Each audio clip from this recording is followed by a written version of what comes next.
السلام عليكم. اخباركم ايه؟ الفيديو ده اللي انا طالع فيه اتكلم معاكم عن لاعب مغربي احتمال يكون خلال الساعات الجايه يكون موجود في نادي الزمالك. اللاعب ده هو نوفل الزرهوني.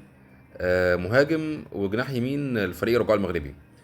نوفل الزرهوني حاليا بيضغط بكل قوه على نادي الرجاء المغربي ان الصفقه تتم خلال الساعات القليله دي، ويكون متواجد في نادي الزمالك في الانتقالات الشتويه. نوفل الزرهوني عنده 29 سنه.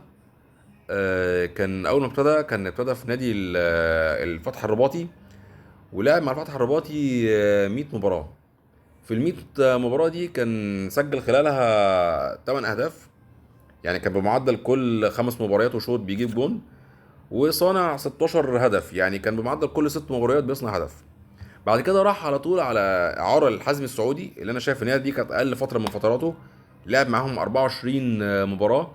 في ال 24 ماتش دول مسجل 4 اهداف، يعني كان بمعدل كل 6 متوشة بيجيب جون وصانع هدف واحد.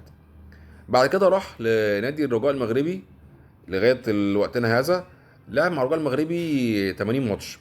في ال 80 ماتش دول هو مسجل 17 جون، يعني بمعدل كل 4 ماتش كان بيجيب جون، وصانع 16 هدف، يعني برضه بمعدل كل 5 مباريات كان بيصنع لهم جون. وفي الموسم الحالي اللي احنا فيه ده هو لاعب مع الرجاء المغربي 22 ماتش. في ال 22 ماتش مسجل 7 اجوان، يعني برضو بمعدل كل 4 ايام كان بيجيب جون ولا حاجه، وصنع 7 اهداف في الموسم الحالي. فهل انتوا شايفين الصفقه دي نوفل الزرهوني هل هيفيد الزمالك؟ هو انا شايف ان هو ايه، في استمراريه في ادائه، يعني ولا بيطلع ولا بينزل، في استمراريه في الاداء بتاعه.